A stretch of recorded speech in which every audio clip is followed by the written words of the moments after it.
Alarm rattles through the barracks. Someone yells to wake up. Morning light cutting through the tent. More noise, more banging. Nobody wants to move. Our guy lies still with one eye barely open. A squad mate finds a bug in his boot and loses it completely. Bro mumbles for everyone to shut up. The glorious squad leader of a second-rate unit, demoted here after causing too much trouble with the higher-ups. The blonde squad mate is still passed out cold, drooling into the pillow. A curly-haired soldier sits on a crate outside, flipping a knife between his fingers. Zero urgency. The battle horn cuts through the air. Attack. Soldiers pour across the field under a burning sky. No special powers in this body. No hidden abilities. No secret potential. Absolute zero. Every inch of ground earned on this battlefield came from training and nothing else. A blade catches our guy mid-swing. The pain rips through the ribs, and a second strike follows before the first one even registers. A heavy blow drives straight into the chest. The legs give out. This is where it ends. No talent was always going to lead here. Bro never had it. Never will. Blood sprays from another cut. The sword still swings back anyway. The dream was always out of reach, and Bro knew it every single day. An enemy blade cleaves down with full weight. The hope was still there, even if every person alive laughed and said it would never happen. The belief held on that the dream could still come true. As long as the sword stays in the hand, becoming a knight was the only thing that mattered. But that dream got ground down to dust over the years. A blade punches clean through. Blood sprays from the chest. Our hero's face twists in agony, covered in blood, still breathing. One more hit lands, and the body has nothing left. Bro goes face down in the dirt, blood pooling underneath, didn't even get to go out with dignity. A blue flame flickers to life in the void. Darkness spirals in around the body. Deeper into the black, sinking. Gone.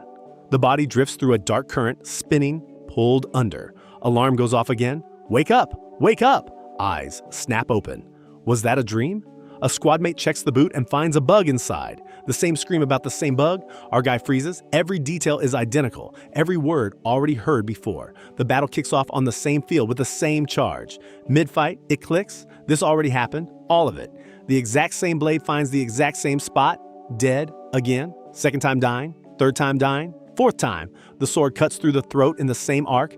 The alarm drags Bro back to the bed once more. Wake up. Wake up.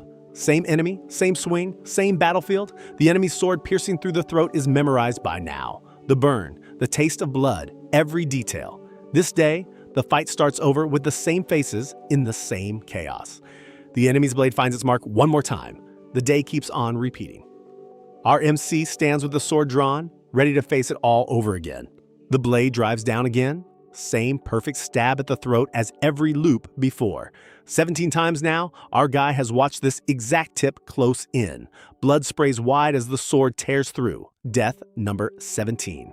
The cut rips across the face on impact. The body drops hard, blood pouring from the wound. Lying in the dirt, one thought grinds away. If only the sword had been swung harder. If only the work had been greater. A battlefield full of corpses. Maybe this didn't have to end here. The body sinks through darkness, drifting deeper into the void. A lantern floats in the black, and a voice asks whether any of that effort would have changed a thing. A figure waits in the shadows below. The voice tells our hero to keep struggling. Purple energy wraps around the silhouette, feel the despair properly, and give up already. A wall that can't be crossed, and the figure wants that carved into bone. Rage twists across Bro's face in the dark. An alarm clock goes off. Eyes snap open. Same bed, same ceiling, same morning. A shirtless squad mate grins and announces the squad commander woke up fast today. The blue-haired one points out there's blood all over our MC's body. The reaction is pure confusion. Our guy looks down and loses it, screaming at the top of his lungs. A bug gets destroyed against the wall with everything he's got. One of the guys asks if the squad commander actually brought the bug to bed himself. Bro snaps back. The thing was already there when he opened his eyes. 18th time staring at that same dead bug in the same spot. The squad mate who started all this is already snoring again. Zero guilt. Our hero stands there wondering, repeat this day a few more times and maybe it finally ends? A sword has been in these hands since childhood. A retired mercenary wandered into the village years ago and started teaching swordsmanship. Every afternoon, sparring until both of them dropped. The old man hits the dirt, stunned, tells the kid he's incredible, says he can become a knight at this rate. The dream ignites on the spot, a knight for real. The fantasy builds, a warrior standing alone in a burning battlefield, powerful enough to slay a dragon single-handedly, enough to shift the course of any war. The boy believed he was that protagonist, a wandering genius about to leave the village and conquer the world. Soldiers in the mercenary corps burst out laughing. A bald one asks how a guard dog of this caliber could ever dream of knighthood, can't even cut it as a free mercenary. After leaving the village and joining the corps, the talent everyone praised turned out to be dead average. But one failure wasn't enough to quit. Hard work pays back the person who keeps showing up. Every sunset, the sword swings again. If talent wasn't in the cards, time would have to fill the gap. Another day, another 1,000 cuts of the air. Rain pours, and the training doesn't stop. A clean parry connects. Blade catches the opponent's sword mid-arc. Real fight, real blood, bodies on the ground. Our guy still standing. Experience stacks up. The strength and endurance grow enough for the people around to actually notice. Excitement boils over. Getting stronger, the night dream is alive again. The sword goes up in triumph, and then that hope starts cracking apart. A blonde kid in a village asks for a duel. One move later, the sword is on the ground, and our guy is staring at empty hands. The child calls him weak. 12 years old, 6 months of swordsmanship total, over a decade of shredded palms and grinding repetition, and the result is endlessly weaker than half a year from a genius. The ache goes deep. Years of effort, all for this. Our hero screams into the void. Is there really no path forward? Under the night sky, the dream survives anyway, becoming a knight, even if the whole world calls it hopeless. Boots dig into the earth, dig into, meals get skipped, sleep gets cut. Every spare second goes into swinging the blade against a tree. The tree takes the punishment across seasons. And then one day, the slash lands different. Tears and laughter mix on our guy's face at the same time.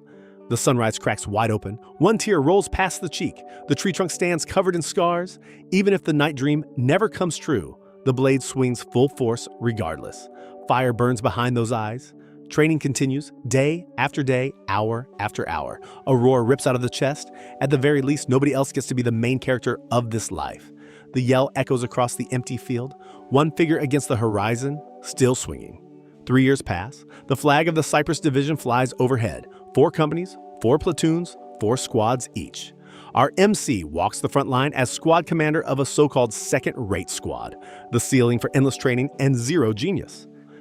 A soldier calls out to grab the commander's attention. Bro turns around, asks what happened. Morning drills apparently ran without him today. Bro tells the soldier to pay it back next time. The soldier agrees and walks off. One of the men mutters about the wildcat stare the squad commander always carries. Another soldier brings up a technique called the heart of the beast, asks why our guy keeps chasing it. Our hero wants to try learning it one more time.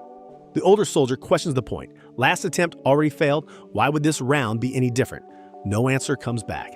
The battle against the enemy squad kicks off again. Same field, same positions. Our guy died in this exact fight and came back to relive the entire day from scratch. Every loop teaches a fraction more, a new angle, a faster read. But the one blade that ends it all still can't be matched. Today changes that. This time, for sure. The charge begins, soldiers screaming, weapons up. Our hero roars into the chaos of the front line. 21st time on this same battlefield, every movement memorized. The repeating patterns are burned into muscle memory by now. A spear aimed at the back, dodge it clean. An attack from behind, blocked before it arrives. The blonde soldier catches our MC's eye for a second. A squad mate from another unit stumbles in the middle of the fight, and that one is about to go down any moment, already gone.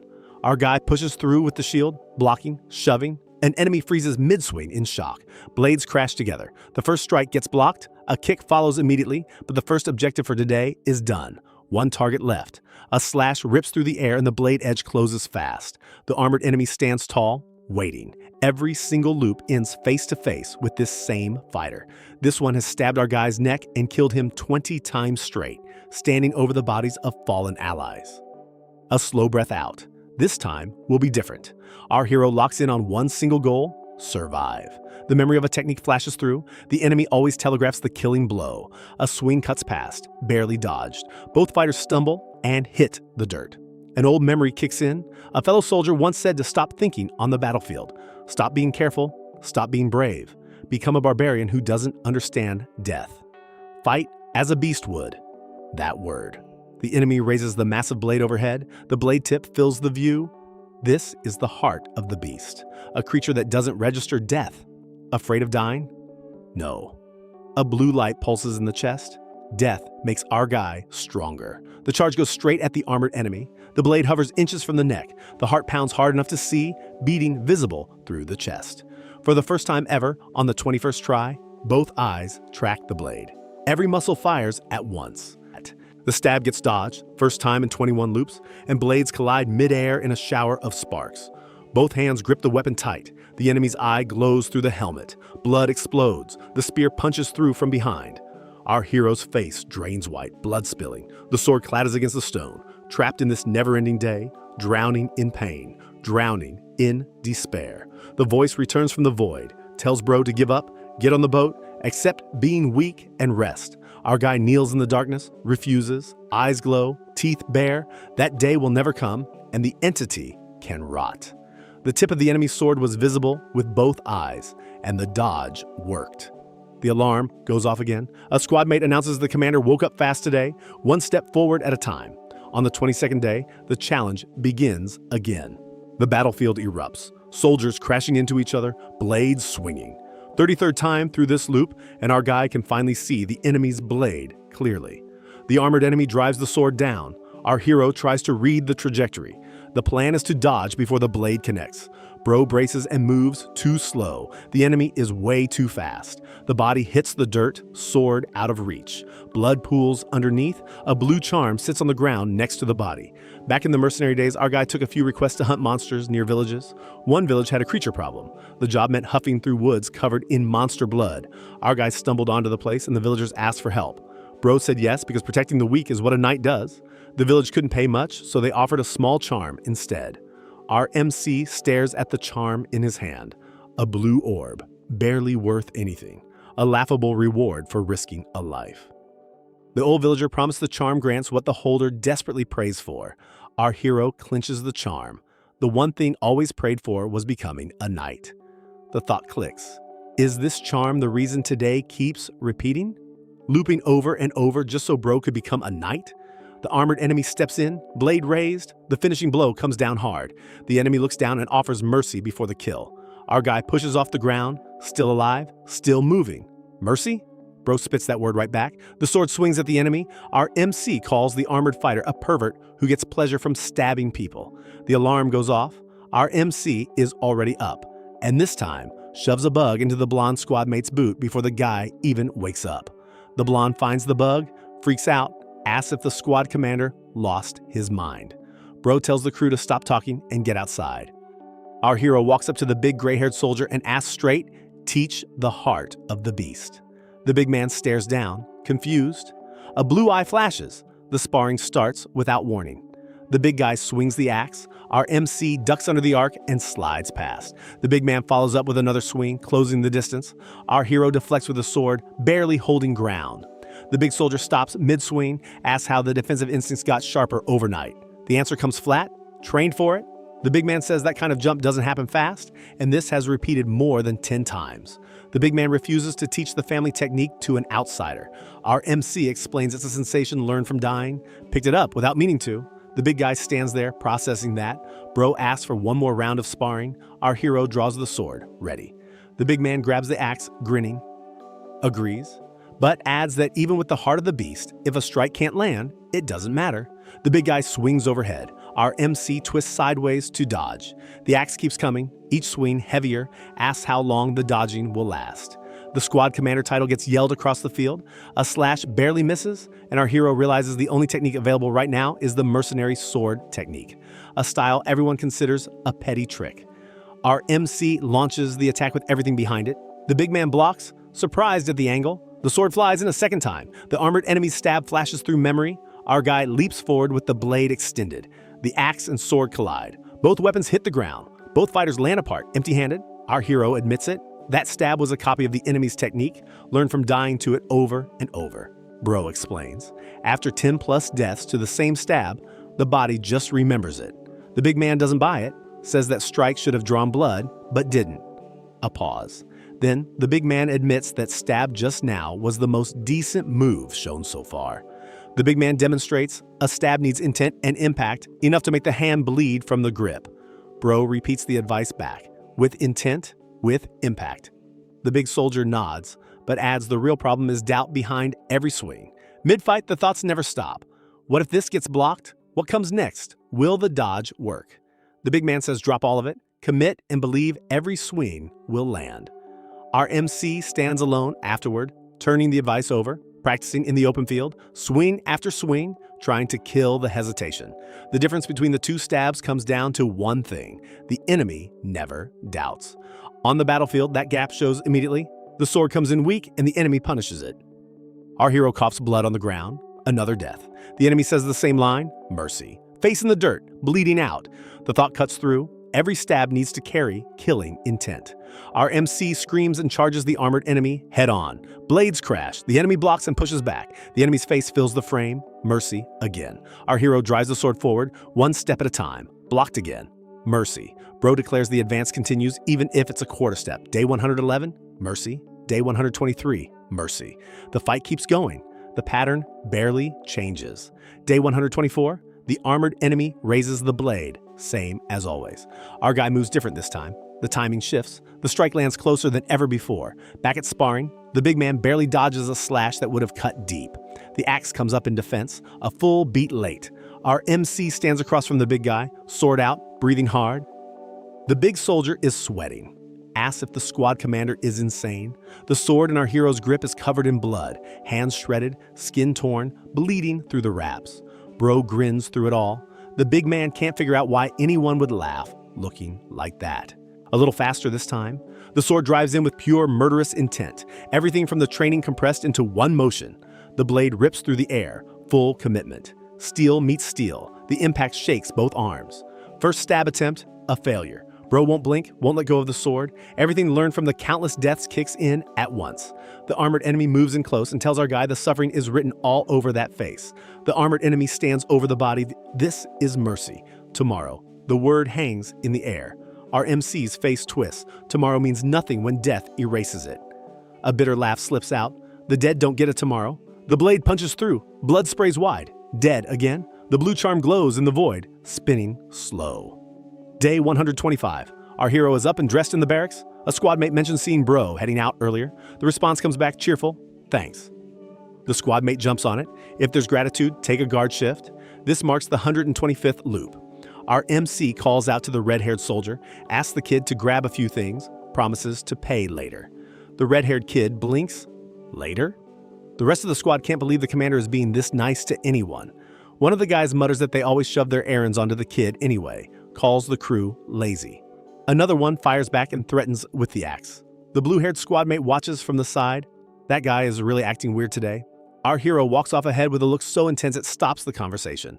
On the battlefield, every death delivers the same unbearable pain. The fear creeps in. What if the loop never ends? What if thousands of tries still lead nowhere? What if escaping and surviving is possible? Would tomorrow finally come, or would it still be today? A darker thought follows, already stronger than before, so why not just accept that and stop? No, settling is not an option. The wall has to be surpassed. This wall. Our hero stands in the dark with energy rippling outward. Repeating this day over and over has given two things: mastery of the heart of the beast, and a stab that can actually kill. This blessing won't be abandoned. Our MC leaps with the sword raised high. The armored enemy blocks, sparks fly off the impact, blades lock together, the thought drives forward, keep moving, no matter what. The clash with the armored enemy explodes across the field. Soldiers around them scatter from the shockwave. The battlefield bends around this single fight. No skills, no magic, no secret powers. Surviving all of this requires three things: preparation, luck, and a cool head. On day 46, a spiked mace shattered the left shoulder. On day 41, dodging one blade just meant someone else crushed the skull from behind. The solution?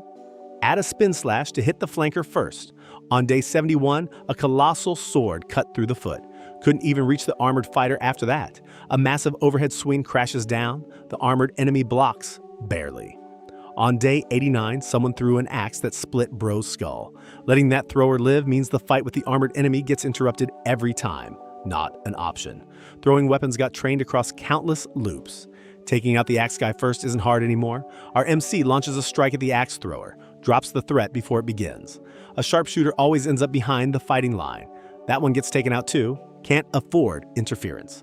Every obstacle between our hero and the wall gets cleared. The armored enemy's visor fills the frame. Time to face the wall. Both fighters stand on the ruined field, weapons ready. Our guy's eyes lock on, purple glow burning through the sweat and blood, every muscle tightens. The charge goes straight at the armored enemy. A deflection sends the first slash wide. The follow-up crashes in, full force impact. Dodging and defending will never win this fight, and they'll never make Bro stronger. The armored fighter is just a regular soldier but fights at nearly the level of a prodigy.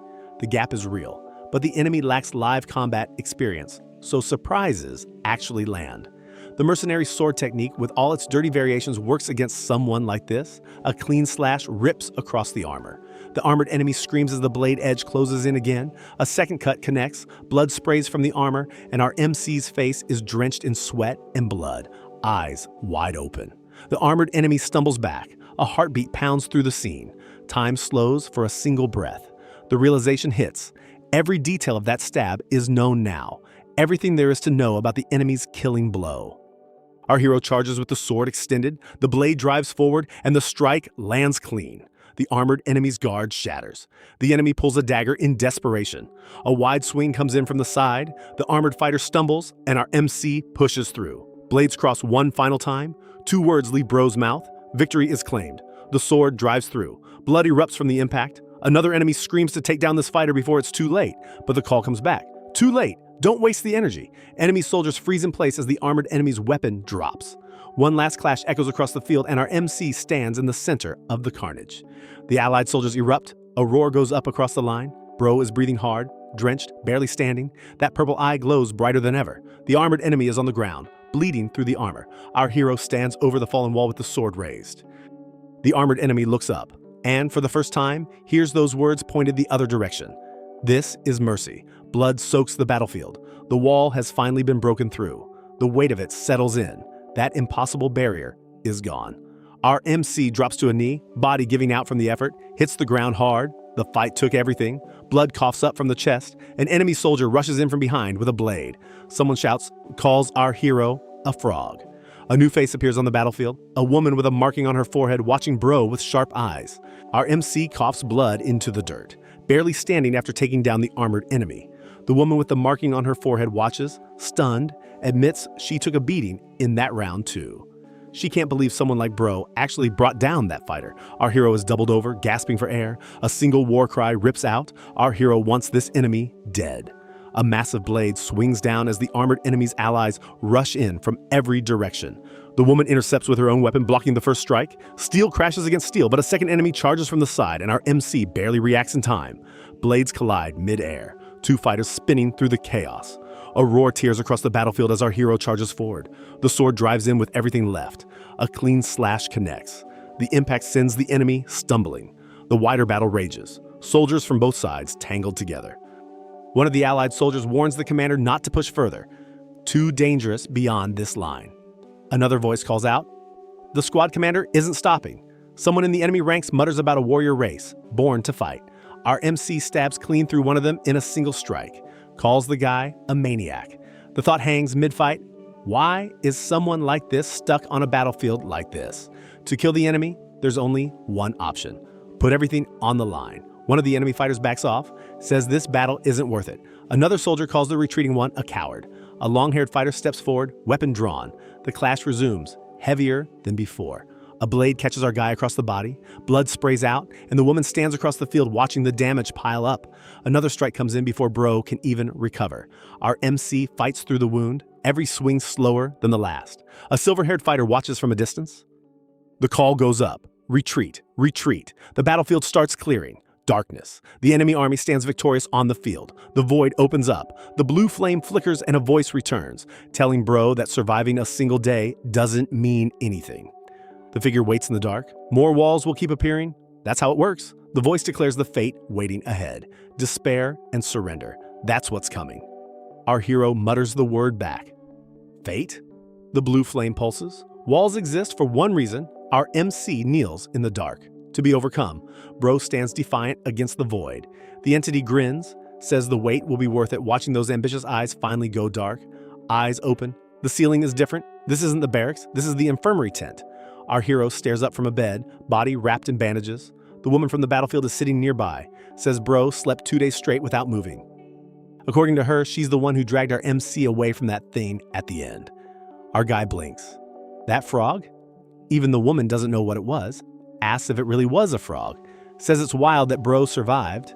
The bones aren't holding together. They were already close to breaking before the fight even started. The woman insists they're friends and asks to be remembered. Our MC fires back, never once called her a friend, and the only title she's getting is Gorilla Hunter. The woman tells bro to shut up. Our hero pushes off the bed anyway. The woman asks what the plan is with a body this destroyed. None of that matters. A new day beyond today finally arrived. Bro made it out alive. The red-haired kid shows up at the infirmary, demands the commander pay back 3 times over for the money spent getting treatment here. Another soldier in the background is confused, wonders why a field soldier would end up in the infirmary. Notices our MC was nowhere to be seen after the battle. Our hero sits on the bed, taking it all in. The red-haired kid offers a special discount. Just don't get into more trouble. The deal is set. The curly-haired squad mate appears at the door, doesn't say much. The guy asks if bro has anything to say, then just speak up. The curly-haired one hands over an ointment, tells bro to use it morning and night. No explanation, no reason given. Our MC recognizes it. That's the ointment the guy's father used to use, and the fact that he shared it hits different. The blonde squad mate mumbles a few words from the doorway, half asleep, as always. The blonde is still mumbling on the way out. Classic. Our hero lies back, just glad to not be dead. Nighttime settles over the camp. The thought surfaces, what's with those idiots coming in one after another like that? They could have just done whatever they wanted. The question cuts deeper. Did they actually worry? Footsteps in the dark. Our MC perks up. The big gray-haired soldier walks into the infirmary, asks why the commander is in here. The big man throws a pouch at bro without warning, says there's no mint anywhere in this camp. Absolutely zero bedside manner from this animal. 2 other soldiers share the infirmary tent. One is a platoon commander from another company, the type who used to pick fights with our guy regularly. The other is a newly transferred soldier from the command squad, and both of them being here at the same time feels wrong.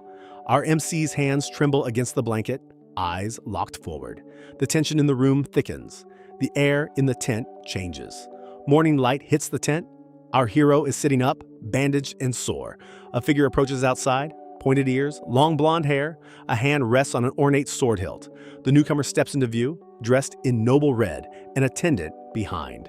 The attendant asks straight, "Who's the commander of the 44th Squad?" Our MC blinks from the infirmary bed. A fairy? The elf noble's attendant stumbles over his own introduction. 3rd Platoon, 2nd Company. The elf cuts him off cold, asks if the company teaches soldiers to stare when meeting a superior. The attendant chokes out an apology. A superior? That word catches bro's attention. Our hero sits up and introduces himself as the commander of the 4th Squad.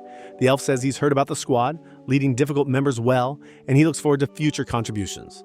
The elf just came to say that, then turns to leave. Our MC calls out for the elf to wait, asks for a name. The elf hesitates, blurts out a name that barely sounds real. The attendant questions it. The elf doubles down, confirms it.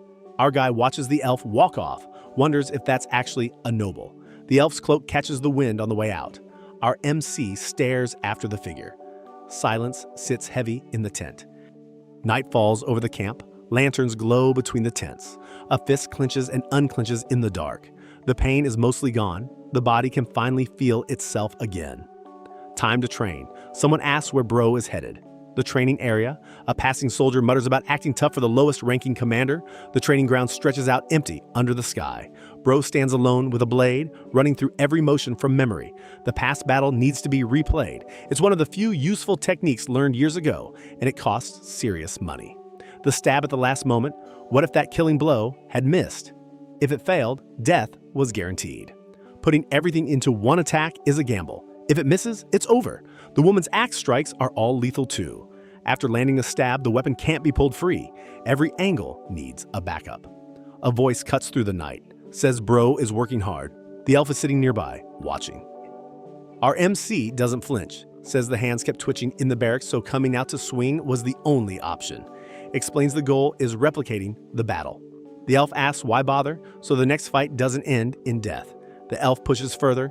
Is preserving a life really worth wasting an entire youth? The answer comes slow. There's a dream, one that gets laughed at every time it's said out loud. A dream that already failed once, built on zero talent. But the desire never stopped. Not once. A blade rests in the dirt, a night. That's the dream. The elf's expression shifts, a reaction Bro hasn't seen before. The elf says, "This is a first." Our MC looks up. First what? Someone who didn't laugh? The elf pauses, then says it just clicked. Watching Bro train made it clear what needed to be done. Both stand in the quiet of the training ground. The elf says this is genuinely new. If the night dream ever comes true, remember this name? Friend? The word lingers longer than expected. Morning breaks. The camp chant goes up across the tents. Who's the hero of the battlefield? Morning rations are late again. The usual complaints. Our MC takes a walk from the infirmary to the training area and back. Someone asks about the academy. The medicine worked. Bro says thanks. The response comes back. If there's gratitude, hurry up and get back to duty. Nighttime in the barracks. The squad is winding down. Candles burn low. Good night from the squad. Our hero returns it. Lying in bed, sleeping early is the only plan. The squad trades insults in the dark. A full day of doing nothing. Morning again. Same chant, same noise. The wandering elf showed up again. Someone asks why a wanderer keeps coming back. Same morning ration complaints, same words as the day before. The freezing cold line, identical to yesterday. The realization slams through. Don't tell me. Heartbeat. A familiar voice. The red-haired kid asks about the injuries. The medicine worked well. Thanks. Same words, same response. Hurry up and come back. Heartbeat pounds harder. No question about it. This is the same day as yesterday. The entity's voice cuts through. Another wall, so try to survive. While sleeping, Bro died without noticing. The body feels more rested than it should, meaning the stab happened in deep sleep. Doesn't matter. The determination only gets stronger. It's another challenge. Bring it on. The question grinds. Who did it and how? The enemy would need to pass through every defensive line to reach the infirmary. That's only possible for a night. More likely, a hidden assassin already inside. Someone who knows the barracks layout and can hide their presence. Skilled in assassination. And that points in one direction. The elf's quiet movements and speed are built for exactly this kind of work. The first visit could have been reconnaissance, mapping the layout. Only one way to confirm. A vantage point near the medical tent, set up a watch and wait. A blade flashes in the dark. A poisonous needle hits before Bro even sees the attacker enter. Can't move, can't call out. The poison locks the entire body, a potent numbing agent. This is how the death came without any memory of it. The assassin moves in silence. The thought burns, the others in the tent. The platoon commander, the red-haired kid, eyes cut sideways, a hooded figure crosses the dark. Our MC's jaw locks. That's the assassin. The hooded figure steps between the beds. A blade slides into the platoon commander without a sound.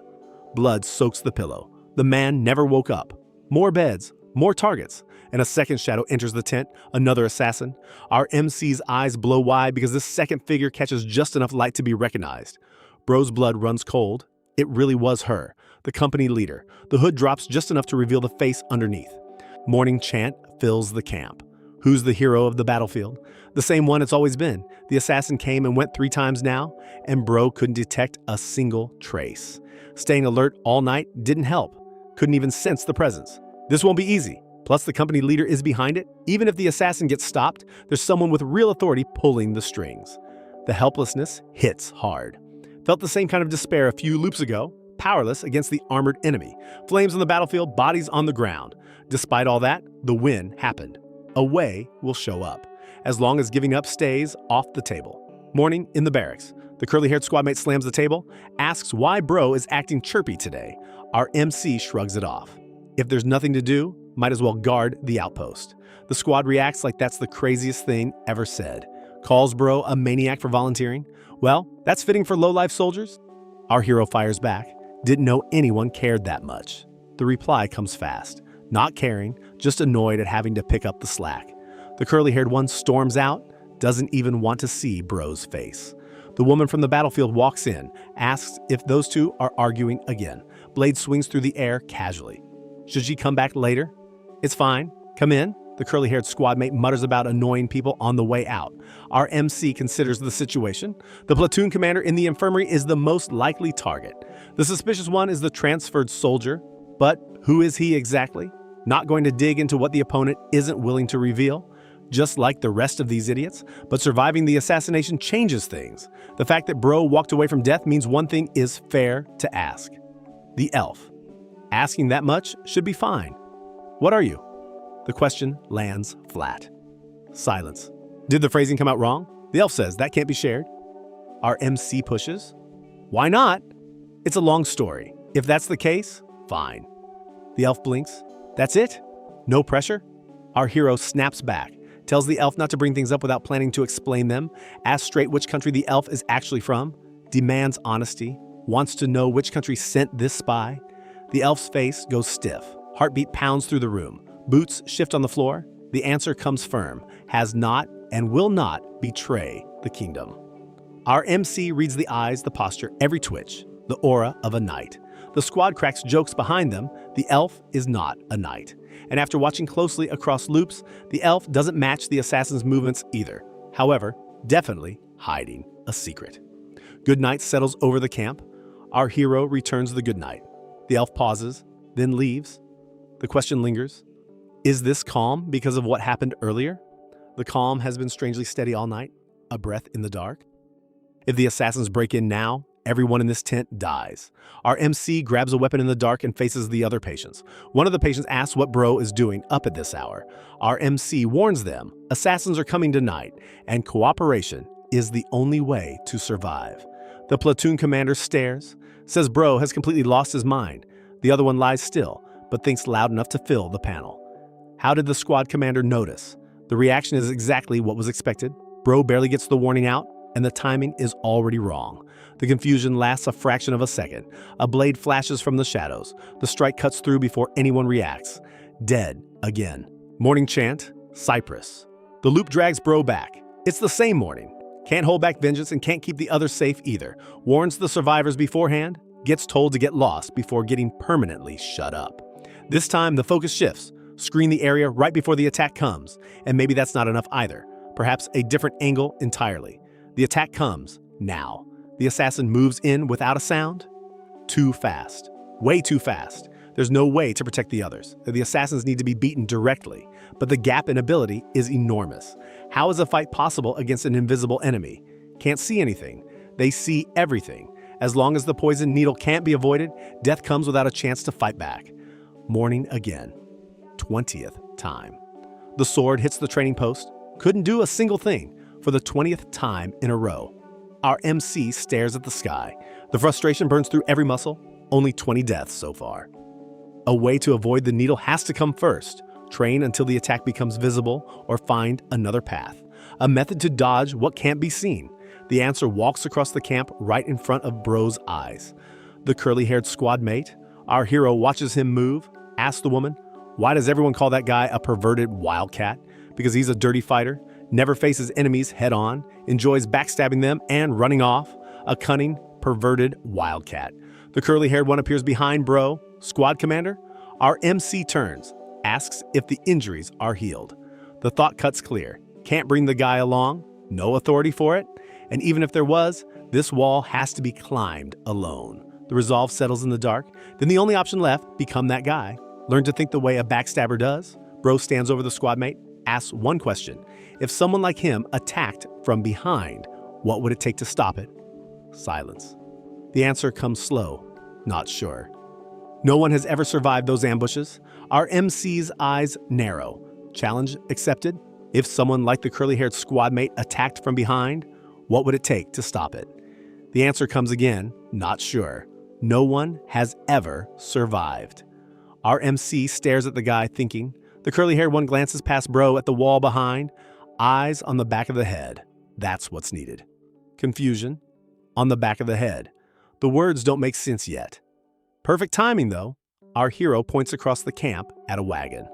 The curly-haired one looks over, confused about why it matters. Bro says the thing is about to fall apart. The wagon collapses on cue. The curly-haired one calls Bro a prophet. Our MC asks how the guy knew. Apparently spent too much time around the big guy. How did Bro know? Sound. Heard the creaking from the wagon's axle. The sound was there the whole time. The question is whether anyone bothered to listen. If someone can hear a rusty axle turning, that same ear can track a person trying to disappear. Our MC admits the creaking was inaudible, couldn't catch it at all. The lesson lands simple. Don't need eyes. Just feel what's around. Bro jumps on it. Let's make this a practice. Hone the senses, isolate the sounds. The curly-haired one gives the expected response. Too lazy, not interested.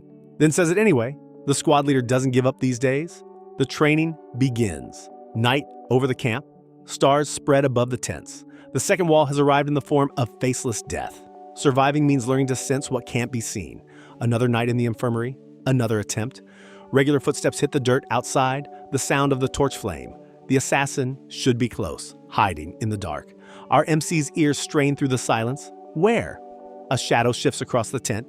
Where's the bastard hiding? A flash of movement in the dark. The needle hits before the sound registers. Dead again. Of course, failure, morning chant, cypress. Haven't taken a single step forward, but the body remembers everything. The experience of learning the heart of the beast and the stab carries over. The curly-haired squad mate explains, sound carries information about density, weight, distance. Once the faintest noise becomes audible, the ears become a second pair of eyes. At that point, nothing stays hidden. A twig snaps. Sound is a wave.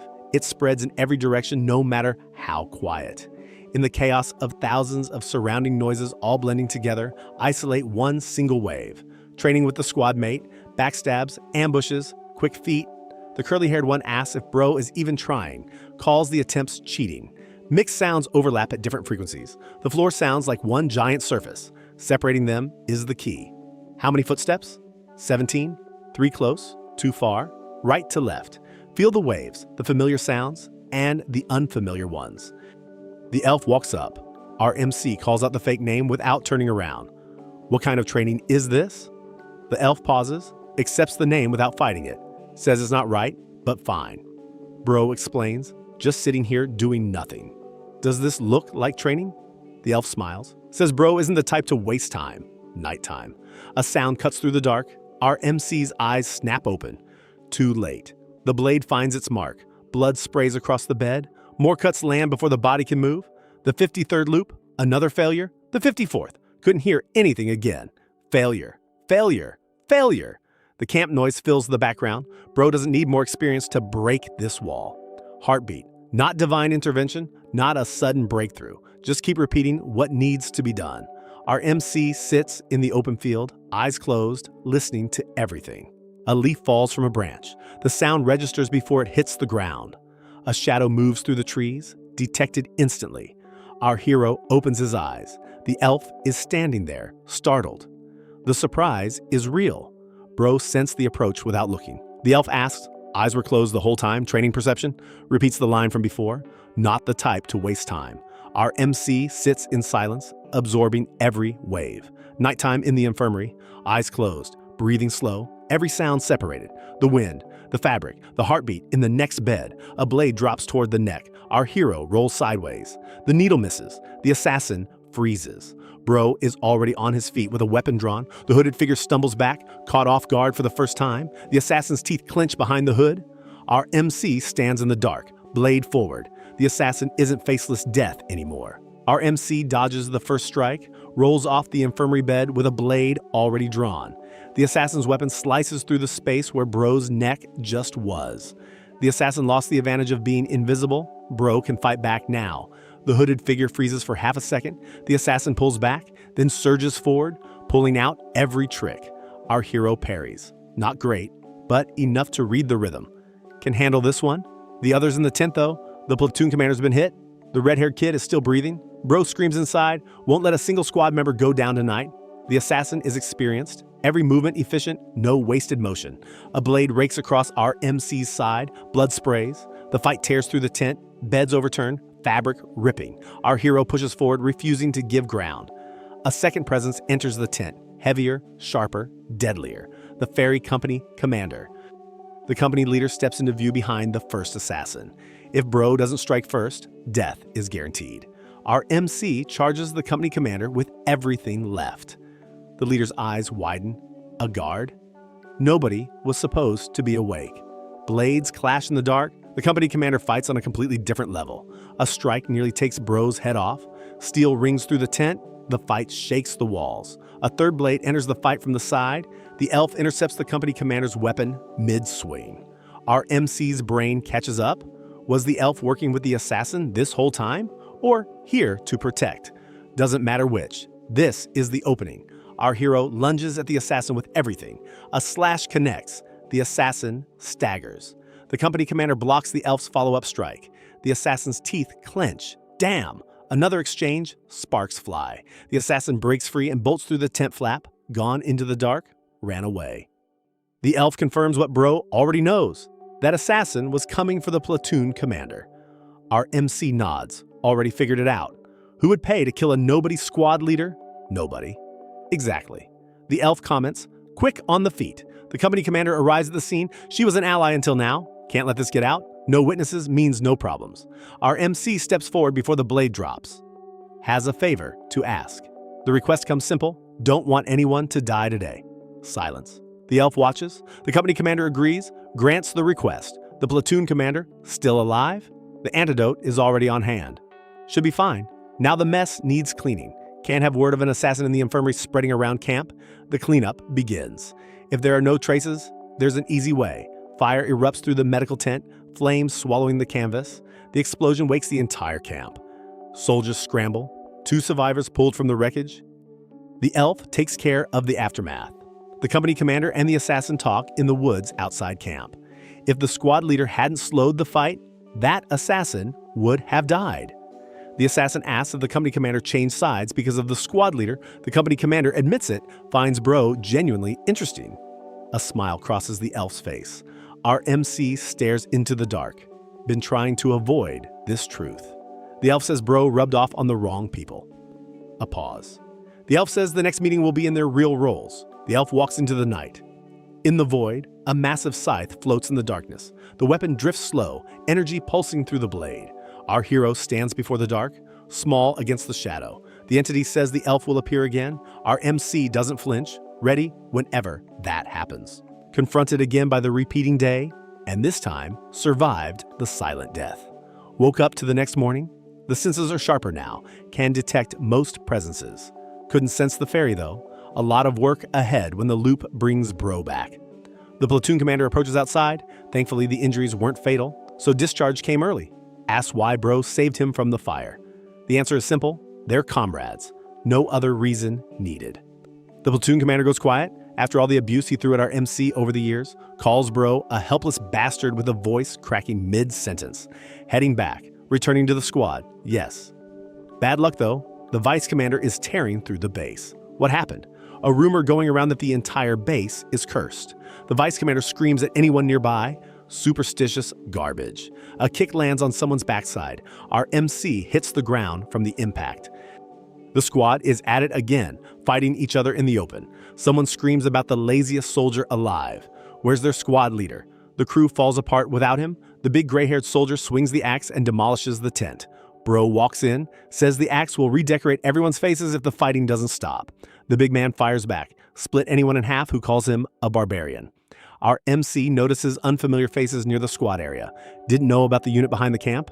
Those soldiers might be trouble too. Our hero walks into the chaos and tells the squad to knock it off, asks if they're trying to die. The squad can't figure out when Bro got so mouthy. 4 days since the fire, Bro has returned to the squad in one piece. Nighttime in the barracks. The tent flap shifts. Our MC was trying to leave quietly. The woman catches it. Did she wake someone? No. Was planning to go train anyway. The woman's been practicing perception too. Picked up the idea from watching Bro. Tells her to keep at it. Says it'll pay off someday. The woman nods and keeps at it. Our hero uses every free second of this extra time to train. Morning. The blonde squad mate walks by and greets the squad leader. Our MC calls out, asks if the morning workout is keeping the body busy. The blonde explains, a well-trained body is a weapon on its own, punches a boulder to prove the point. The big gray-haired soldier towers over Bro, says the goal should be withstanding a kick from a frog. Still too thin, need more training? Our MC looks up at the wall of muscle, calls the guy excessively large, but agrees to try. The training technique from before kicks in. The big man coaches through form and impact. A swing crashes down. Bro takes the hit hard. The big man screams about the blonde still sleeping during duty, calls the guy a lazy bastard. The axe comes out. Our MC watches the squad spiral into chaos again. The big man yells louder, still fighting. The squad never changes. Our hero steps in and tells them to give it a rest. Says random violence solves nothing. Asks if the big guy is bored. The answer is obvious. The lack of battles is making the skin itch. Bro tells the big man not to take it out on the lower ranks. Suggests a duel instead. The big man grins. The big man agrees. The sparring erupts. The axe comes down with full force. Our MC barely dodges. The big man roars about Bro needing to learn how to take hits. Bro keeps the heart of the beast locked in. Stay cool. Uses hearing to track every swing before it arrives. The axe arcs wide. Our hero uses sound to block at the exact right angle, and the technique practiced through hundreds of deaths. The stab. The blade drives forward. Steel meets steel. The big man blocks. A second strike comes in instantly. The big man staggers back from the impact. Hit, landed. The surprise shows on the big man's face. Been expecting the improvement, but not this much. Asks what made Bro so strong all of a sudden. The question sat unanswered for a long time, but now the answer is clear. Different from before? Our MC walks off with quiet confidence. Can defeat everything now, hundreds of times, thousands, all to move forward. The big man calls out, come again and he'll destroy Bro this time. Has completely changed. But those eyes never get boring. The big man admits the dent left a mark. Says it right before charging back in. A voice cuts through. The squad leader at it again. The axe whistles through the air one more time. Rain starts falling without warning. The squad brawls in the downpour. Same faces, same punches. Our MC notices the weather shifting fast. Soldiers nearby mutter about how long these two keep fighting. Sons of the squad leader indeed. Someone says the whole base feels cursed lately. Bro asks what curse, apparently missed the rumor. Now that Bro thinks about it, a vengeance curse was mentioned. The encampment is cursed. The weather shifts nonstop. Hurricanes hit without warning. Especially in the root stores, the rot is spreading. Everything keeps going bad. Of course, the camp isn't actually cursed. The wild weather just poured fuel on the rumor fire. The higher-ups won't leave this alone. That means action. Our MC stands at the barracks entrance in the rain, training the senses. The red-haired kid walks up, asks if Bro is really training in this downpour, calls our MC a dog. The curly-haired squad mate shows up, asks what exactly Bro taught the squad leader, denies having anything to do with it, offers to help train the senses though, says there might be methods to contribute, then pauses, spots movement across camp, and asks if Bro noticed too. Our MC nods, noticed the same thing. Both of them watch the suspicious soldiers moving through camp. What was noticed exactly? The conversation shifts between them. The unit stationed behind the camp is off. Officers meet in the command tent. The company commander receives a report. There's a crack. The officers discuss sending a scouting party out and ask for suggestions. Someone brings up the 4th squad leader. The others push back. Call the guy useless. Worry he'll hold the scouts back. The ferry commander argues it could bring unexpected results. Says instinct is pointing in that direction. The others aren't convinced. Dismiss it as just a ferry's instinct. Our MC stands in the rain. The situation is about to change. The thought finishes itself. Being sent to the scouts? The ferry company commander watches from the command tent, fingers steepled, thinking. The sky stretches wide over the camp.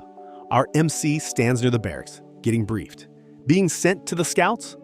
The ferry company commander watches from the command tent. The squad crowds around Bro.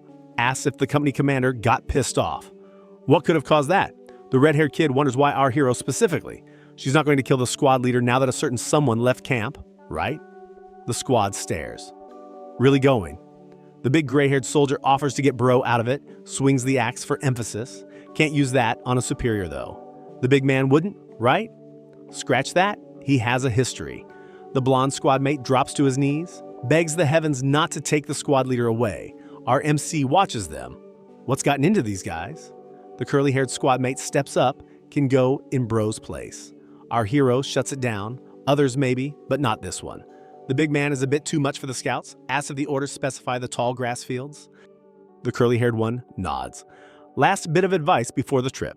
Pay attention to the changes in the grass noises. Noticing disturbances is the first step against an ambush. The big man screams at the curly-haired one, tells the guy to stop teaching weird stuff. Nobody will stop these two from fighting once Bro is gone. Is it right to leave them? But even our hero agrees. There's nobody better suited for this mission. After enlisting, the lackluster skills meant getting shuffled around constantly, filling in wherever someone was needed. The one place where being useful actually stuck was right here, leading the chaos, breaking up the fights before someone loses an arm. One of the squad members once asked whether Bro was brave or stupid. Our MC stood between two blades to stop a brawl, told the fighters to be grateful before someone catches a hole in the chest, told them to give it a rest. The squad members are all skilled fighters. Compared to them, our hero isn't much of a combat loss. Admitted the head would have come off first. Said these goons can't be wasted. No need for heavy thoughts. Knows where the skill level stands. Nighttime over the camp, the moon sits heavy. Just need to get better, that's all. The scouts head out toward the front lines. Perfect chance to train the senses while marching. A voice snaps through the line. One of the scouts tells Bro to focus, calls our MC a leftover squad leader. Our MC looks up. The scout squad leader introduces himself, claims to run this squad despite being the same rank. Tells Bro to fight it out if there's a problem. The scouts pile on. Doubt Bro even knows how to hold a sword. Promise they'll try not to hurt the outsider. Call our MC a useless bastard. Say that squad only runs because of its members, not its leader. The scout leader barks orders, says any enemies found will get their skulls bashed in. The squad cheers. Our MC watches in silence. This leader has no idea what scouting actually means. Completely green. Will this end well? A soldier calls out. Tracks over here? The scout leader rushes over, claims the tracks belong to a new, calls for pursuit, promises barbecue tonight. Our hero does the math. Noose travel in packs of at least 20.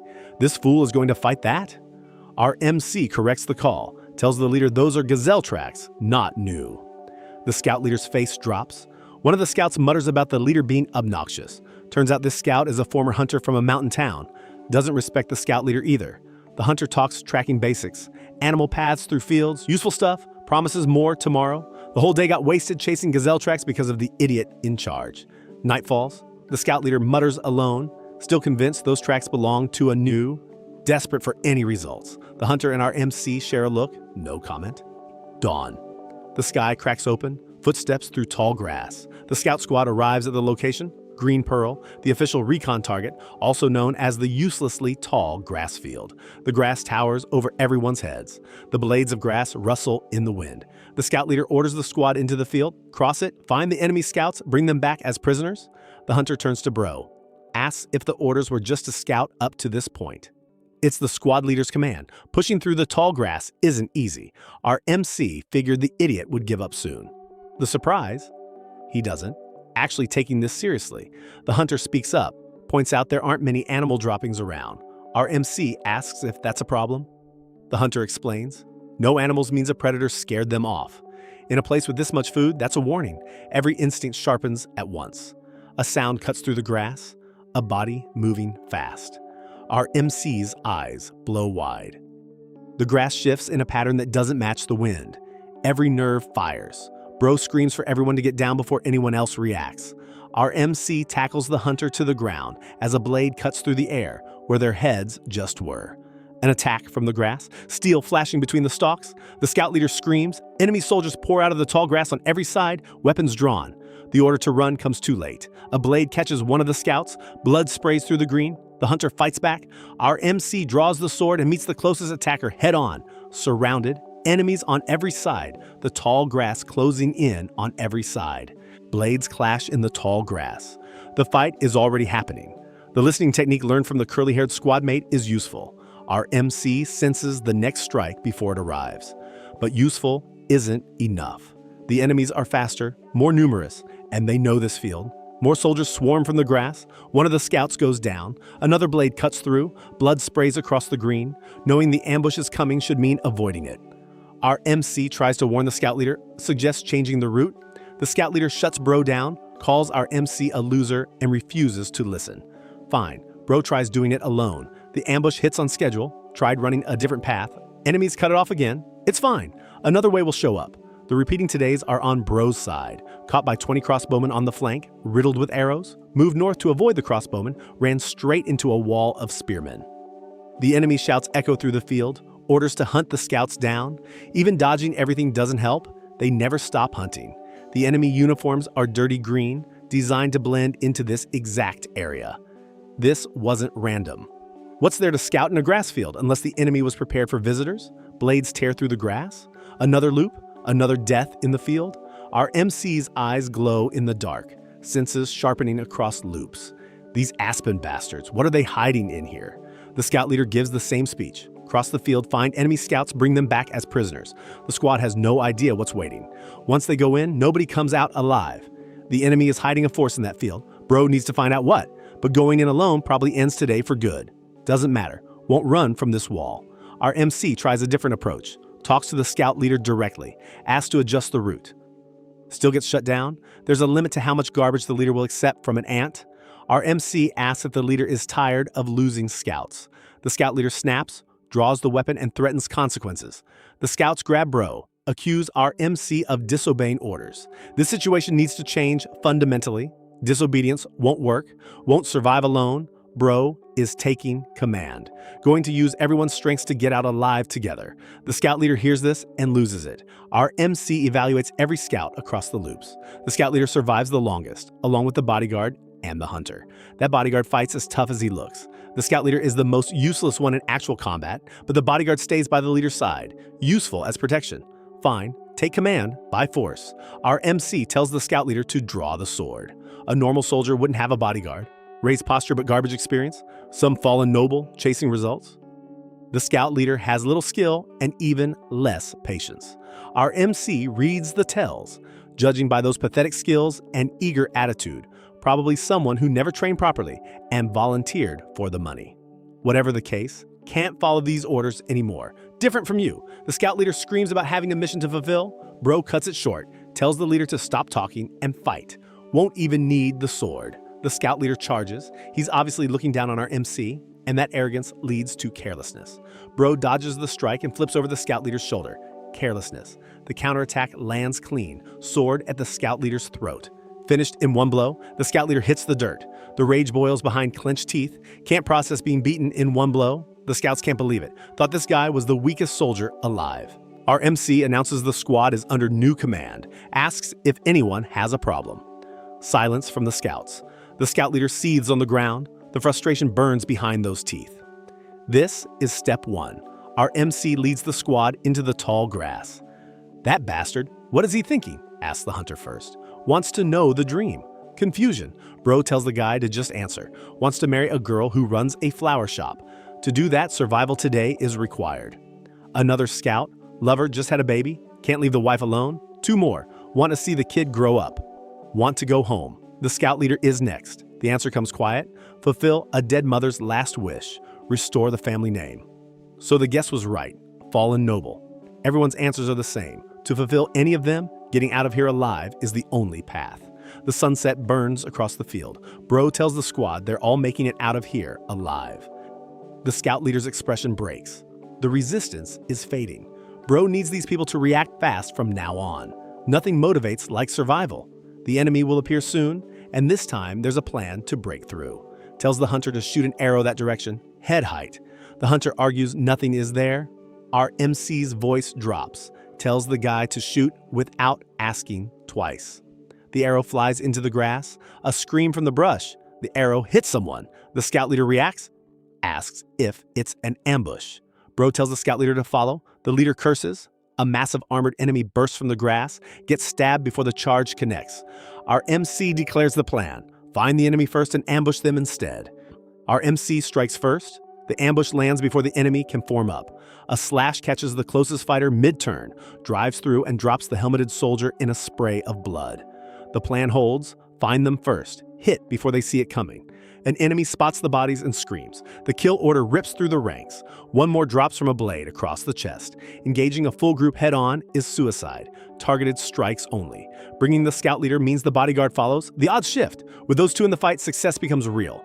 Enemy shouts scatter through the grass. Ambush spotted. One of them screams Bro's position. Our MC orders the scouts to finish every last one. Two fighters go down back-to-back through the grass. The field cuts both ways. In grass this tall, the enemy struggles to pin Bro down too. But the reason the squad got discovered first, our hero curses, a wild animal gave away the position.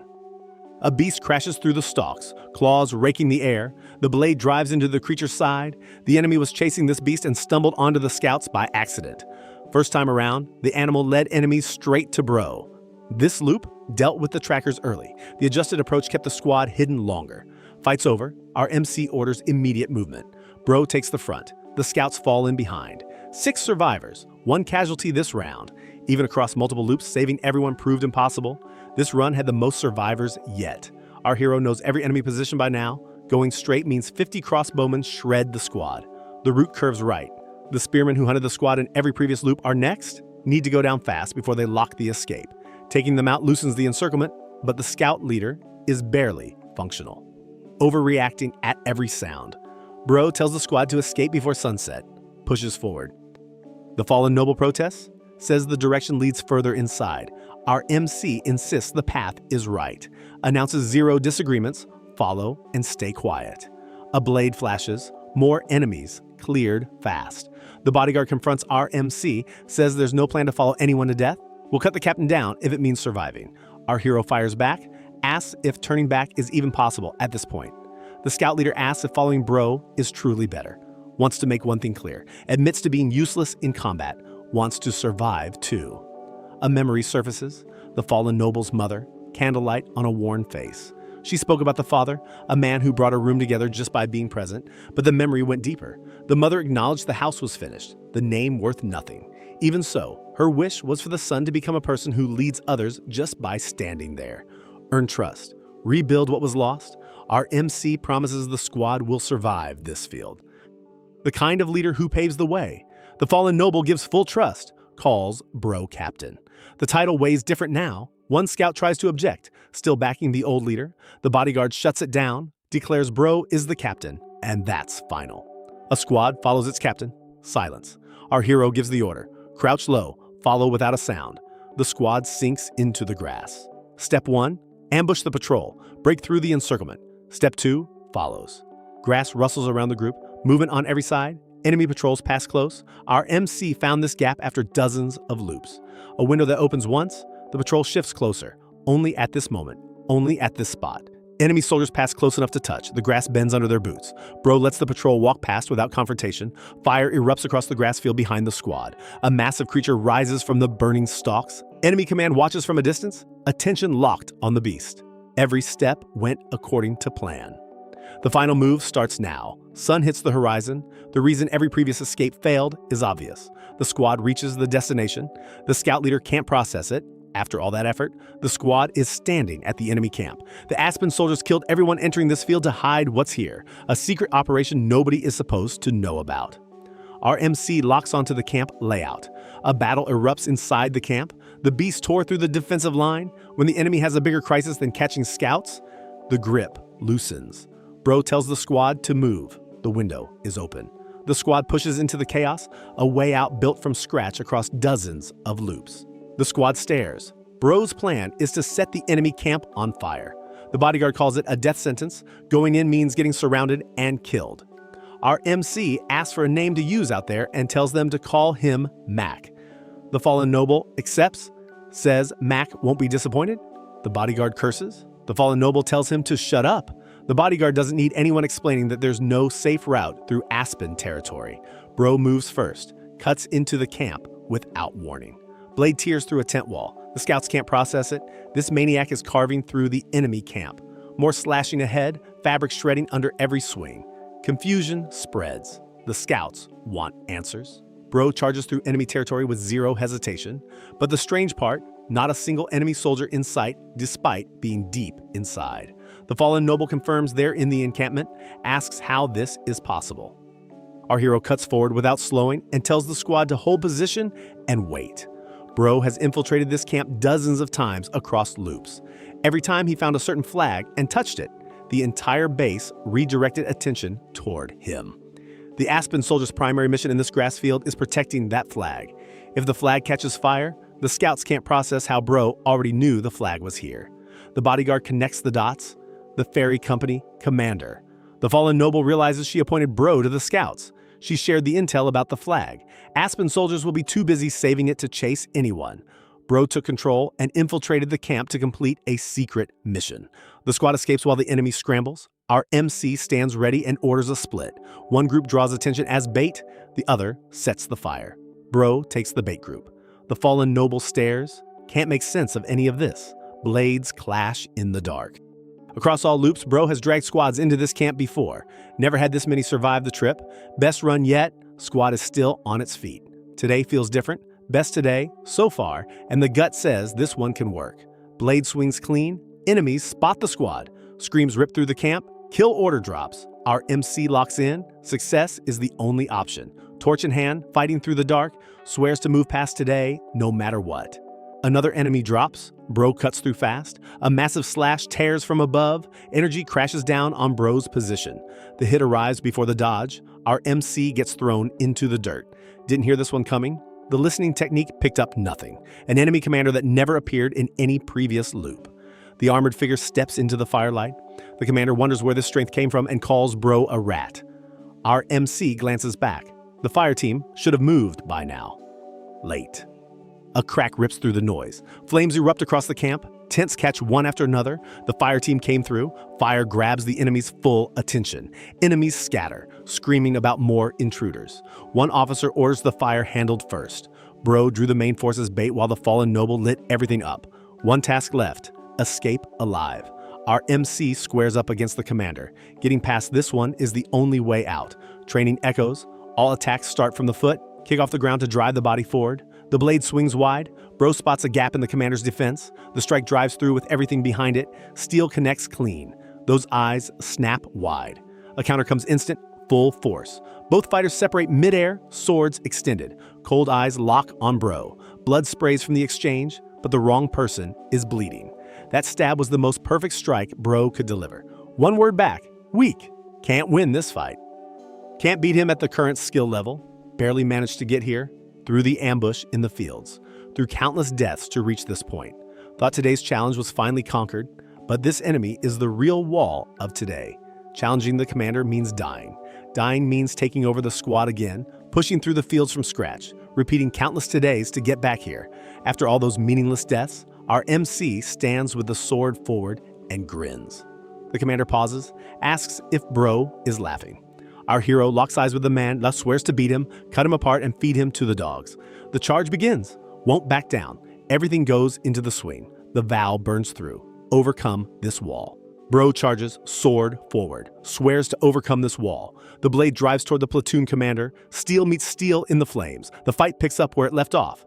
Parried. The attack didn't land. Blocked clean. The counter comes fast. Bro gets driven back. The platoon commander's eye catches every move. A massive slash rips through. Another hit connects before our MC can recover. The platoon commander is actually surprised. This guy keeps getting back up no matter how hard the hit lands.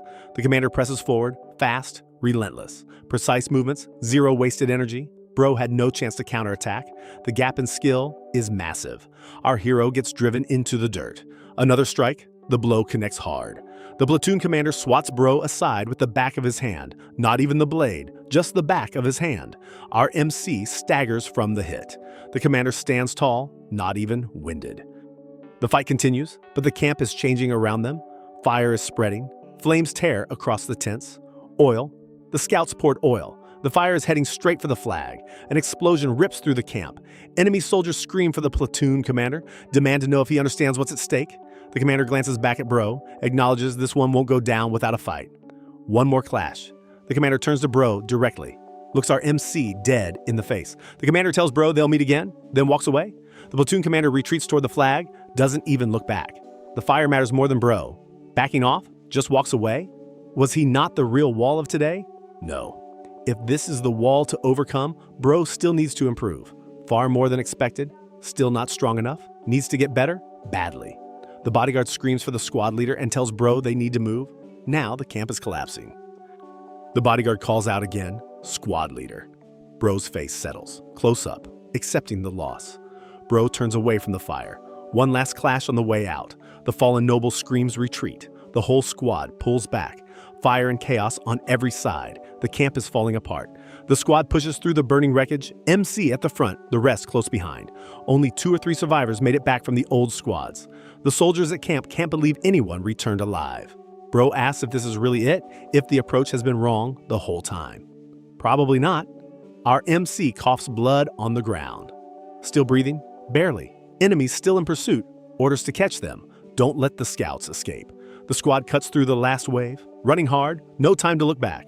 Blades clearing the path ahead. The order goes out. Don't stop. Keep running. The platoon commander's priority is the flag, not the scouts. The thick forest ahead will cut off pursuit. The hunter speaks up. Years of tracking weren't for nothing. Knows a safe route through the woods, a hunter's path. The fallen noble trusts it and tells the hunter to lead the way. Forest closes in around the squad. No more footsteps behind. Pursuit has stopped. deeper into the trees. The squad finally rests. Bro and the fallen noble got the squad back in one piece. Their combined effort made the difference. The hunter's skills in the wild kept everyone fed and hidden. Every squad member's effort counted. Exhaustion hits, but every one of them is still breathing. The horizon cracks open. The sun is rising. The squad walks through the tall grass at dawn, battered, bloody, and alive. A soldier at camp spots them, asks what happened to them. Bro can barely stand, says he's done for now. Another today has passed. A new day arrives. Back at the main encampment, an officer asks about the flag. Need to report. Preparations start again. A new figure comments, didn't expect the rumors were real. A handful of low-ranking scouts actually infiltrated the camp. The Grey Dog Company commander watches from the command post. The Grey Dog Company, an independent unit with its own command structure. The name comes from a dog that chose its own target and never let go. Persistent to the core. Once the target is picked, pursuit doesn't stop. Whether in love or in war, the company earned the name the Persistent Lovers.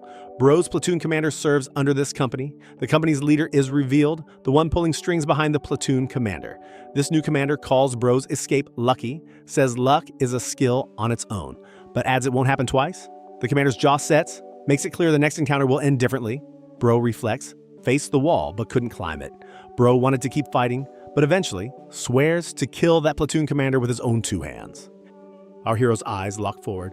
We'll overcome this wall too. The big man is bored. Bro's been gone on recon for days. No word, no sign. A fist cracks against the training post. The big man asks if the squad leader died out there, admits Bro got better recently, but still a small fry, and he wouldn't be surprised if Bro's dead.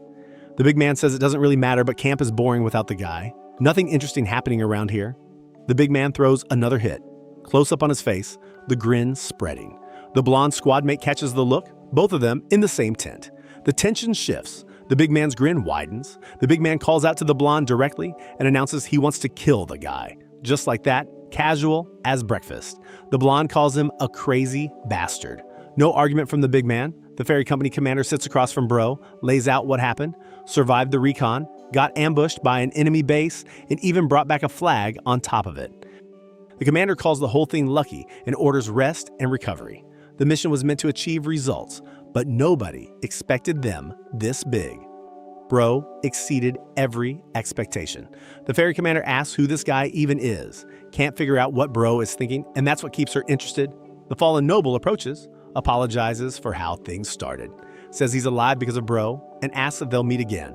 Our MC tells him they will. If their paths cross, a nod, and the fallen noble walks off, keeps walking, gone. Bro sits alone, brought people back alive. The scouts thanked him for it, managed to return with survivors. But was that really the best possible outcome? Lost 2 squad members. If Bro had been a bit stronger, could have saved them too. With the repetition of today's, looking past the limits becomes possible. The desperate struggling will end eventually. The goal hasn't changed. Become a knight. Every today serves that purpose. But to stop repeating the same ones over and over, Bro needs to get stronger. Back at camp, the big man and blonde are fighting again. Someone screams about those crazy bastards going at it. The two clash hard. Blades ring through the camp. The big man lands a heavy shot. Our MC watches from the side, has sparred with both of them countless times across loops. Never seen them fight this way before. They aren't even human right now. They're animals. Going all out against each other without holding back? Bro sets the priorities straight. First thing needed is to make those two show those same faces when they're fighting him. Sparring continues. The blonde spots Bro, greets the squad leader with surprise and asks why Bro didn't report in, teases about hiding around camp again. The blonde notices the injuries. Our MC brushes it off, calls it a scratch. But when Bro blocked the last attack, the blonde notices the form. The movements are off. Asks if the guy just woke up and grabbed a sword, questions the technique behind that last strike. Our MC asks about it seriously. The blonde wonders why, right now. Bro asks why. The blonde brushes it off, says it's nothing. Another soldier comments Bro sounds more instructor than fighter these days. The battalion commander learned about the enemy forces in the grass field and moved the entire battalion closer. The camp is shifting. Bro's wounds healed fast this time around. Kept practicing what the woman and the elf taught across loops. The squad tells Bro to sit down for once. They let him rest, just sleep for a bit. Trees overhead. Quiet. Bro is back at it. Sword drills in the clearing. The ferry commander watches from a distance. The squad leader never stops training. Nighttime in the tent. Alone with the thoughts. The blonde was always good with a sword. Getting stronger was never the problem, even had a chance to become a knight once. Boring. The whole thing was boring. Nothing to aspire to as a knight. No reason to spend time and energy on it. Motivation dried up. Purpose disappeared. Ended up a swordsman going nowhere. Training scene, swords crossing, blades clash. Bro trains hard, falls, gets back up. Watching from behind, the blonde reads the form. Bro learned the fundamentals wrong from the start, needs to learn them properly. With all the patchwork fixes on broken basics, getting past a certain level through training alone will be impossible. But then, Bro's eyes glow with focus. Close up. The blonde asks the question, why push this hard? Why put the body through all of that? Bro keeps swinging. The blonde asks why Bro does any of this, because getting stronger is the goal. The blonde asks what happens after that. Bro answers, become a knight.